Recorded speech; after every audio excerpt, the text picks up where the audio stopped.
Assalamualaikum warahmatullahi wabarakatuh. Perkenalkan, nama saya Syafrina dengan NIM J1A118056 dari kelompok 2 yang akan membahas mengenai manual handling dan angkat-angkut. Langsung saja, di sini saya akan membahas mengenai implementasi perbaikan manual handling, teknik mengangkat, menurunkan, dan mengangkut beban atau objek kerja secara ergonomis. Suatu batas angkat yang direkomendasikan, recommended weight limit, sebagai suatu berat beban yang hampir seluruh tenaga kerja yang sehat akan dapat mengangkat selama periode waktu kerja 8 jam per hari tanpa meningkatkan risiko cedera pada pinggang. Berat beban maksimum yang diangkat dengan kedua tangan di bawah kondisi ideal adalah 23 kg NIOS, tetapi bagi orang Indonesia dapat dikoreksi dengan mengurangi 10-20% dari rekomendasi NIOS tersebut, sehingga beban angkat maksimum bagi orang Indonesia dewasa kurang lebih 20 kg untuk pekerjaan yang sering dilakukan. Selanjutnya yaitu jarak horizontal beban yang diangkat dari tubuh. Jarak horizontal beban atau objek yang diangkat dari tubuh merupakan jarak dari otot pinggang ke tangan pada saat memegang objek di depan tubuh.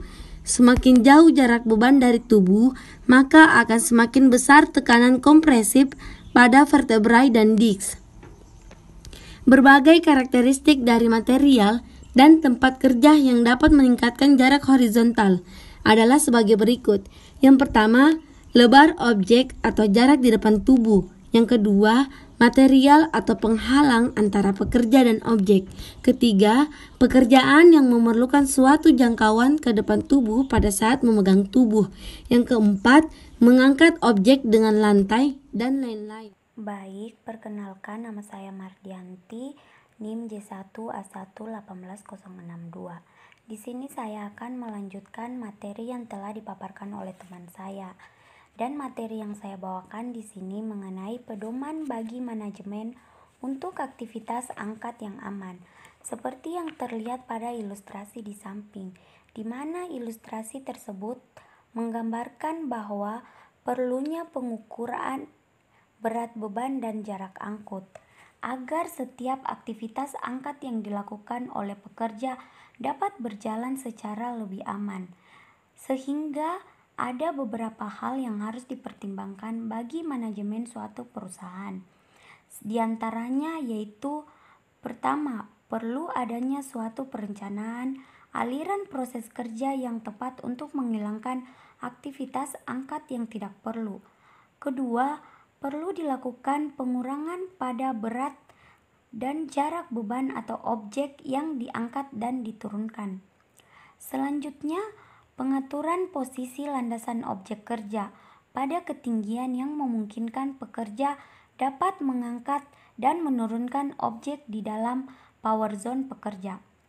Kemudian, sedapat mungkin harus dihindarkan aktivitas mengangkat dan menurunkan objek secara manual dari lantai ke lantai secara langsung. Hal ini dapat dilakukan dengan beberapa cara. Yang pertama yaitu tempatkan atau simpan semua objek atau material di atas lantai, sehingga pekerja selalu dapat mengerjakan di dalam power zone, di mana pada lokasi tersebut pekerja mendapatkan kekuatan terbesar. Dan hindarkan desain pekerjaan yang memerlukan pekerja untuk mengangkat material secara langsung ke lantai. Kedua, penggunaan alat bantu mekanik untuk menurunkan dan atau menaikkan landasan kerja, sehingga pekerja selalu berada di dalam power zone pekerja, seperti stack pallets, elektrik atau pneumatik, scissor lift, power stacker, dan lain sebagainya. Ketiga, penggunaan palet dengan mengatur material dan jika memungkinkan tidak perlu menurunkan material pada saat disimpan. Itulah materi yang dapat saya paparkan, kemudian akan dilanjutkan oleh teman saya. Terima kasih. Bismillahirrahmanirrahim. Perkenalkan, nama saya Saharlina dengan NIM J1A118081. Saya di sini melanjutkan presentasi dari teman saya, di mana yang dibahas oleh teman saya itu adalah pedoman bagi manajemen untuk aktivitas angkat yang aman. Dan poin yang kelima itu, khusus untuk beban yang tidak stabil atau berat, perlu dilakukan hal-hal. Yang pertama, pengujian beban untuk stabilitas dan berat beban sebelum membawa beban atau objek. Dan yang kedua, pengurangan berat beban dengan menggunakan pembungkus atau kontainer yang lebih kecil atau lebih ringan. Yang ketiga, pengisian kontainer harus penuh sehingga tidak goyang atau tidak geser pada waktu dibawa. Yang keempat, penggunaan alat bantu mekanik atau peralatan bantu lainnya untuk mengangkat beban atau objek. Dan pedoman yang keenam, pengurangan frekuensi angkat dan lama waktu kerja mengangkat dengan rotasi pekerja pada pekerjaan mengangkat dengan pekerja lainnya yang tidak terlibat pekerjaan mengangkat. Upaya pekerjaan yang lebih bervariasi sehingga pekerja dapat berbagi antara aktivitas angkat dengan aktivitas lainnya. Baik, pedoman yang ketujuh, jika memungkinkan, redesain kontainer dengan memberi tempat atau lubang pegangan yang aman. Pegangan berupa lubang atau handle akan dapat membuat pekerjaan mengangkat dan membawa objek atau kontainer akan lebih mudah dan lebih aman. Pegangan pada objek atau kontainer antara lain dapat berubah. Yang pertama, penggunaan power grip pada beban objek dengan handle. Kita bisa lihat ilustrasi yang ada di samping. Dan yang kedua, penggunaan hook grip pada objek dengan lubang pada pembungkus beban. Dan kita juga di sini kita bisa lihat ilustrasi yang ada di samping juga. Yang ketiga, penggunaan kontainer dengan handle yang ditempatkan lebih dari setengah dari ketinggian kontainer berdiri. Dan yang terakhir itu adalah penggunaan ledge grip untuk memegang objek yang runcing secara reguler tanpa handle. Baik, perkenalkan nama saya Irmawati, NIM J1A1 18071.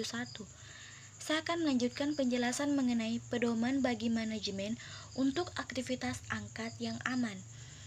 Saya akan melanjutkan poin yang ke-9 dari hal-hal yang harus diperhatikan bagi manajemen perusahaan agar aktivitas angkat yang dilakukan oleh setiap pekerja berjalan secara aman, yaitu perlu penyediaan tangga portable untuk mengambil objek yang berada atau disimpan di atas kepala, seperti yang kita lihat pada gambar. Pekerja yang tidak menggunakan tangga, posisi objek atau benda berada di atas kepala, sehingga apabila terjatuh bisa berisiko langsung mengenai kepalanya. Sedangkan gambar yang kedua, pekerja yang menggunakan tangga, posisi objek atau benda berada lebih rendah daripada pekerja, sehingga dapat mengurangi resiko pekerja tertimpa oleh benda atau objek yang di atasnya. Selanjutnya, poin yang ke-10, jika pekerjaan manual handling dilakukan dengan frekuensi tinggi dan untuk periode waktu kerja yang lama, hal demikian merupakan faktor risiko utama penyebab cedera karena suatu repetitif yang tinggi. Frekuensi didefinisikan sebagai suatu jumlah banyaknya objek yang ditangani atau diangkat pada periode waktu, seperti angkatan atau menit. Frekuensi juga mempengaruhi kebutuhan energi pekerja. Dengan demikian, semakin tinggi frekuensi, semakin besar kemungkinan terjadinya kelelahan kerja, yang mana akan meningkatkan kemungkinan terjadinya cedera. Sekian dari saya. Wassalamualaikum warahmatullahi wabarakatuh. Baik, perkenalkan nama saya Anggi Andriana, NIM J1A118047. Di sini saya akan melanjutkan materi yang telah dipaparkan oleh teman saya. Dan materi yang akan saya bawakan itu mengenai pedoman bagi pekerja untuk aktivitas angkat yang aman. Hal-hal yang harus dipertimbangkan bagi para pekerja agar setiap aktivitasnya itu dapat dilakukan secara lebih aman, yaitu 1. Perlu dilakukan pengecetan label pada kontainer atau pembungkus beban atau objek. 2. Sebelum mengangkat selalu lakukan pengetesan terhadap beban untuk stabilitas dan berat beban. 3. Untuk beban yang tidak stabil atau berat, ikuti pedoman untuk manajemen. 4. Harus ada rencana angkat yang tepat, yaitu gunakan sepatu kerja yang tepat untuk menghindarkan kemungkinan terselip, terpeleset, atau terjatuh. Angkat hanya semampu yang dapat dikerjakan dengan aman, tanpa kemungkinan terjadinya risiko cedera. Upayakan selalu mengangkat pada horizon, yaitu di atas titik pertengahan paha, di bawah bahu, dan paha sedekat mungkin dengan badan. Jika memungkinkan, harus dengan ekstra hati-hati pada saat mengangkat beban yang tidak stabil.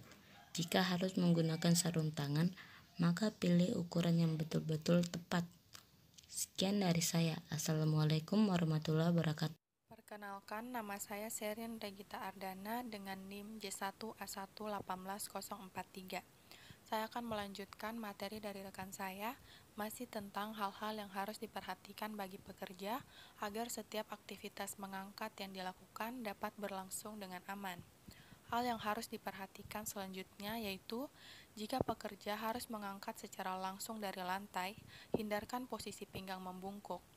Namun demikian, perlu diperhatikan bahwa teknik ini hanya akan efektif jika beban yang diangkat berukuran kecil, ringan, dan beban dengan mudah diapit di antara kedua lutut. Selanjutnya, pada saat mengangkat beban, perlu diperhatikan hal-hal sebagai berikut. Pertama, pastikan dapat memegang objek dengan aman. Kedua, selalu gunakan kedua tangan jika memungkinkan. Ketiga, hindarkan mengangkat secara mendadak dan lakukan secara perlahan-lahan atau tanpa pengerahan tenaga kejutan. Keempat, upayakan objek sedekat mungkin dengan badan. Kelima, gunakan kaki untuk mendorong ke atas dan mengangkat beban, dan bukan menggunakan tulang belakang sebagai tumpuan mengangkat. Keenam, hindarkan memuntirkan tubuh pada saat mengangkat dan memindahkan beban. Ketujuh, istirahat secukupnya di antara periode waktu kerja. Selanjutnya, mengangkat dan mengangkut zak yang besar dan berat. Pada saat pekerja harus dihadapkan pada pekerjaan manual handling, khususnya untuk mengangkat dan mengangkut zak yang besar dan berat, maka harus dilakukan modifikasi melalui penyediaan landasan atau platform sebagai intermediasi pada saat mengangkat beban. Pada saat mengangkat zak, maka harus dilakukan secara benar, seperti yang dapat dilihat pada gambar pertama. Sedangkan untuk mengangkat dan mengangkut zak dengan ukuran yang lebih besar, mungkin akan lebih mudah dibawa dengan menempatkan zak di belakang badan, seperti yang dapat dilihat pada gambar kedua. Namun demikian, pada saat mengangkat tetap diupayakan dengan menggunakan platform sebagai intermediasi mengangkat zak. Terima kasih. Saya serahkan kepada pemateri selanjutnya. Baik, perkenalkan, nama saya Sulaiman Dae, NIM J1A1181085. Pada kesempatan kali ini saya akan melanjutkan presentasi dari teman saya. Judulnya itu pedoman untuk mengangkut material dengan alat bantu mekanik. Secara umum, penggunaan alat bantu mekanik akan dapat mengurangi pengerahan tenaga secara fisik, mengurangi kebutuhan energi, membuat penanganan material akan menjadi lebih mudah dan selamat. Dalam penggunaan alat bantu mekanik untuk mengangkut material, ada beberapa hal yang harus diperhatikan. Antara lain adalah sebagai berikut. Poin pertama, periksa untuk ketersediaan alat bantu mekanik sebelum mengangkat atau memindahkan beban. Yang kedua, pilih peralatan yang sesuai untuk menyelesaikan pekerjaan. Yang ketiga, jangan gunakan peralatan apabila pekerja belum terlatih untuk menggunakannya. Kemudian keempat, upayakan agar peralatan selalu dalam kondisi yang baik dan aman. Berikutnya, upayakan agar semua peralatan dipelihara dengan baik dan diperiksa secara reguler. Periksa peralatan secara visual untuk berbagai kerusakan dan cacat. Poin berikutnya, gunakan rolling platform untuk membantu mengangkat dan mengangkut objek yang berat apabila ruangan sangat terbatas untuk dapat memposisikan badan secara leluasa, seperti pada ilustrasi berikut. Poin berikutnya, gunakan hand truck untuk memindahkan objek yang besar. Berikutnya, gunakan self truck untuk memindahkan objek yang berbeda-beda. Poin berikutnya, gunakan platform truck untuk memindahkan objek yang berat dan bentuk objek yang tidak beraturan. Poin berikutnya, gunakan semi-life kit untuk penyimpanan material secara temporari, sehingga pada saat diambil kembali, kita tidak perlu mengangkat dan menata material lagi. Berikutnya, gunakan rak atau keranjang yang sesuai untuk pekerjaan yang dilakukan dan dirangkaikan dengan semi-lift skid atau platform truk. Poin berikutnya, gunakan sturdy frame hand truck dengan roda yang lebih besar untuk memindahkan material pada lantai yang tidak rata.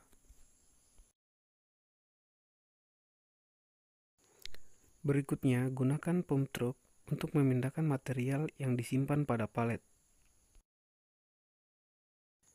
Berikutnya, gunakan frame hand truck atau dolly untuk mengerjakan atau mengangkut material yang berbentuk lembaran. Poin berikutnya, gunakan rollers untuk merubah arah beban yang dipindahkan. Poin terakhir, gunakan carts untuk mengangkut silinder. Itulah pemaparan yang dapat saya sampaikan. Selanjutnya akan dilanjutkan oleh rekan saya. Terima kasih. Nama saya Aji Mustafa, NIM J1A118067. Di sini saya akan menjelaskan mengenai pedoman modifikasi layout ruang kerja. Apa sih modifikasi layout ruang kerja ini? Nah, makanya untuk lebih mudahnya dipahami, artinya modifikasi layout ruang kerja ini adalah mengubah konsep ruang kerja. Modifikasi layout area kerja harus dilakukan sehingga memungkinkan seluruh material dapat dikerjakan tanpa sikap tubuh yang dipaksakan secara berlebihan, misalnya membungkuk atau memuntirkan badan. Nah, untuk mengurangi terjadi cedera. Jadi intinya modifikasi layout ruang kerja ini tujuannya adalah mengurangi terjadinya cedera. Hal-hal yang perlu dilakukan dalam modifikasi atau mengubah konsep ruang kerja tadi, contohnya sebagai berikut. Nah, seperti ilustrasi di samping. Yang pertama ini adalah ilustrasi penggunaan meja dengan ketinggian yang dapat di-setel untuk memperbaiki posisi kerja. Seperti kita lihat bahwa pekerja di situ membungkuk, bisa dimodifikasi dengan tumpuan pekerja tidak terlalu membungkuk. Penjelasannya, seluruh material yang dikerjakan harus diupayakan berada pada ketinggian yang tepat atau pada kisaran power zone. Power zone di sini artinya adalah kekuatan, tumpuan, zona kekuatan. Selanjutnya, ilustrasi kedua, ilustrasi penggunaan self-adjusting platform yang dapat menyesuaikan dengan tinggi pekerja secara otomatis. Jadi pekerja tidak perlu membungkuk, tetapi dimodifikasi agar otomatis. Penjelasannya, upayakan terdapat cukup ruangan untuk bergerak secara bebas untuk mencegah gerakan memuntirkan badan pada saat bekerja. Dan ilustrasi terakhir, ilustrasi penyediaan ruangan yang cukup untuk menghindarkan gerakan memuntirkan badan. Seperti kita lihat, apabila pekerja sudah dimodifikasi keranjang materialnya seperti gambar tersebut, maka pekerja tidak perlu membungkuk dan menimbulkan cedera. Kemudian penjelasannya, gunakan kotak keranjang yang memungkinkan pekerja dengan mudah mengambil material di dalamnya. Jadi intinya adalah bagaimana cara memodifikasi ruang kerja agar pekerja tidak mengalami cedera. Nah, itu tadi penjelasan dari saya. Kurang dan lebihnya mohon dimaafkan. Saya serahkan pada pemateri selanjutnya. Perkenalkan, nama saya Ulin Maulani Arnaningsi dengan NIM J1A118052. Baik, di sini saya akan melanjutkan presentasi dari teman saya. Selanjutnya, metode penelitian risiko manual handling dengan metode indikator kunci. Selama dilakukan pekerjaan manual handling untuk objek kerja yang berat seperti mengangkat, menahan, memindahkan, dan menurunkan objek, maka akan dapat menyebabkan risiko cedera atau menyebabkan gangguan sistem muskuloskeletal, khususnya pada pinggang. Metode indikator kunci digunakan di dalam penilaian risiko selama dilakukan pekerjaan manual handling untuk objek kerja yang berat dengan memperhitungkan 4 faktor atau parameter stres fisik yang terjadi selama pekerjaan manual handling, yaitu waktu, beban atau massa, sikap tubuh, dan kondisi selama kerja. Selanjutnya, ranting indikator waktu. Indikasi berat ringannya dari lama waktu ketika seseorang menangani beban atau objek kerja yang dapat dinilai, yang didasarkan pada tabel di bawah, dengan memilih salah satu dari ketiga bentuk tentang bagaimana penanganan beban biasanya dilakukan oleh pekerja. Yang kedua, ranting indikator massa atau beban. Indikasi berat ringannya beban kerja oleh karena massa dari suatu objek yang dikerjakan dapat dinilai yang didasarkan pada tabel di bawah. Secara terpisah untuk wanita dan laki-laki perlu diperhitungkan hanya untuk beban yang efektif, bahwa reaksi seseorang terhadap gravitas suatu objek pada tempat di mana objek ditopang mungkin dapat berpengaruh terhadap penilaian. Yang ketiga, ranting indikator sikap tubuh. Indikasi berat ringannya faktor sikap tubuh dinilai atau diranting berdasarkan piktogram, seperti diilustrasikan pada tabel di samping. Salah satu yang digunakan untuk mengidentifikasi suatu sikap tubuh pekerja selama melakukan aktivitas mengangkat atau membawa beban dihubungkan dengan aktivitas manual handling pada objek dan mengklasifikasikannya ke dalam salah satu grup yang disebut pada tabel di samping. Selanjutnya, yang keempat, ranting indikator kondisi kerja.